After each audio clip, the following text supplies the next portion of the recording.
Hey guys, so this is the start of one of 5 new series I'm going to start on this channel.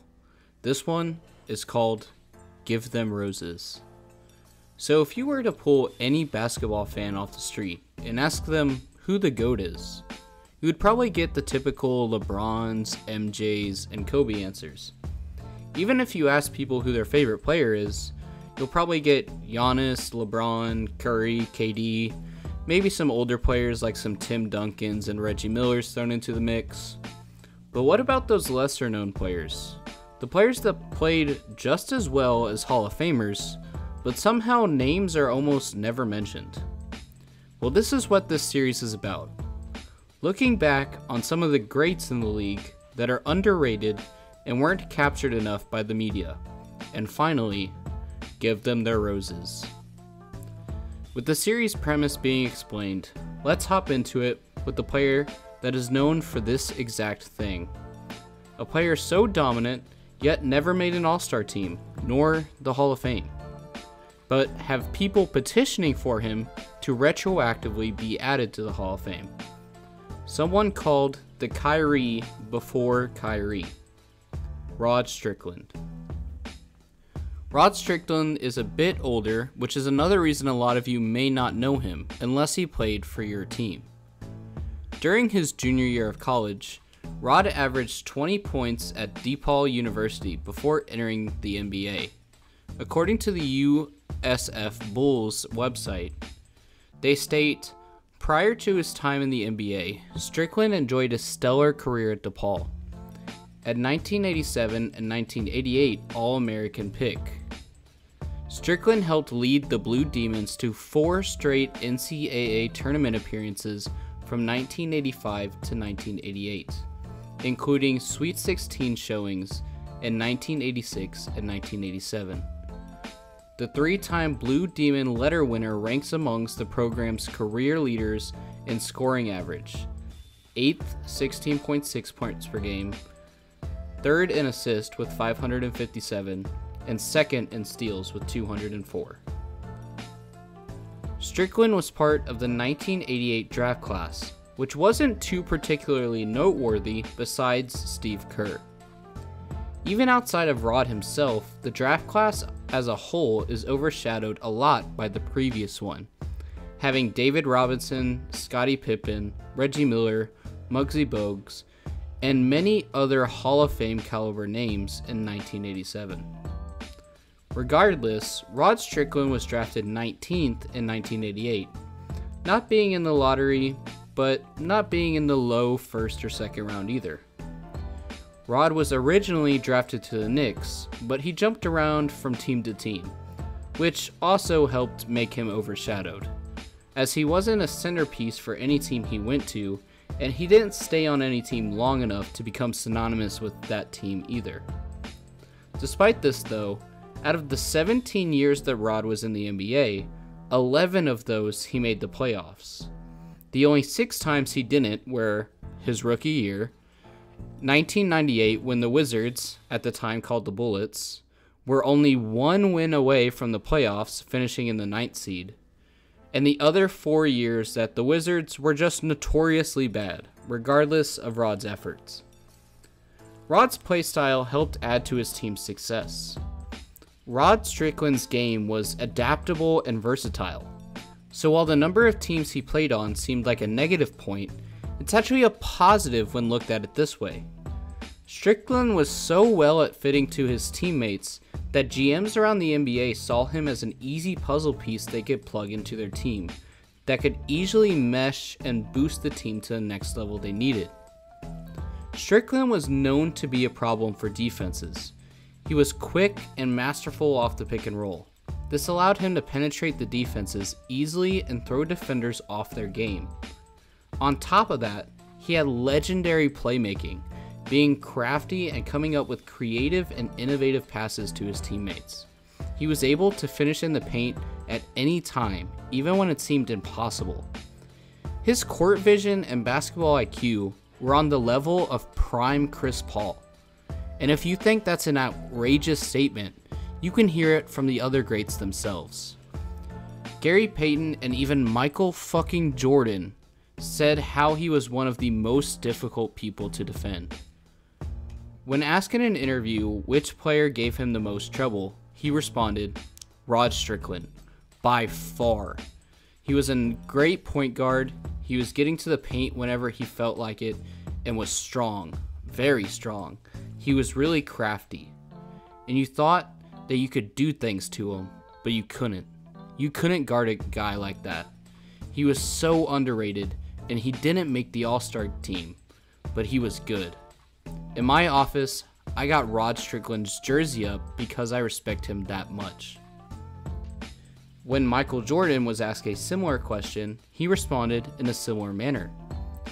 The hardest opponent for me to play against in terms of one-on-one, small guys. Allen Iverson, Rod Strickland, Muggsy Bogues, those little guards like that. It was hard for me. When the GOAT debate comes up, every so often people will link videos such as this one of MJ getting cooked by Strickland and Allen Iverson. If we go to the stats, it backs it up as well. If we go to the 1988 draft he was a part of, Strickland finished 3rd in total points, 7th in total rebounds, 8th in points per game, and 2nd in most minutes played. But most importantly, 1st in assists, both total and per game. You simply cannot mention Rod Strickland without his assist. It's an entire testament to his game. As we mentioned, Rod Strickland was phenomenal in his ability to find open teammates and play make, and this shows it right here. He had the most assists out of his draft class and was the assist leader in 1998, and still sits at 13th for all-time assists in the NBA. This again helped elevate his teammates and people around him, which made him a hot commodity in trades and a puzzle piece to teams. Now let's focus on why I said Rod Strickland is often compared to Kyrie. Well, it was actually bound to happen, as it goes beyond basketball. Rod Strickland is actually Kyrie's godfather. Rod Strickland and Kyrie's father, Dred, grew up in the same neighborhood, and the families have known each other since they were in the 3rd grade. When Kyrie's mother unfortunately passed away, Strickland actually helped raise Kyrie. This meant that Kyrie was trained under Strickland as well, picking up lessons about basketball and life. So he inevitably developed a similar style due to his teacher. Rod Strickland said that Kyrie has a skill for being creative, innovative, and thinking critically, which translated onto the court with crafty passing and playmaking. If you remember, we said the exact same thing about Rod Strickland. Kyrie's handles and hand switching was near identical to Rod's, and the comparison is so clear that even the NBA called it out, with Chauncey Billups commenting over it. So with all that said, if Rod Strickland was this good, why is he so underrated? Why is he so overlooked? Well, as we mentioned at the very start, Rod Strickland never made an All-Star team. A major part of this was just the era he played in. Again, he played in an era of players like John Stockton, Gary Payton, Michael Jordan, Charles Barkley, Scottie Pippen, and so on. The media attention was simply on so many other dominant players of the era, and he got outvoted every time. On top of this, despite making the playoffs 11 out of 17 seasons, none of his teams really saw much success in these playoff appearances. He also often saw team chemistry issues when jumping from team to team. He would hold out often on contracts to try and get more money, or fight with coaches, which caused him to get booed at some home games. On top of everything else, Strickland also suffered from Tim Duncan disease. And I say that as a Spurs fan. What exactly do I mean by that? Well, while again Strickland was very crafty and creative with his assist and playmaking, he wasn't too flashy with everything else.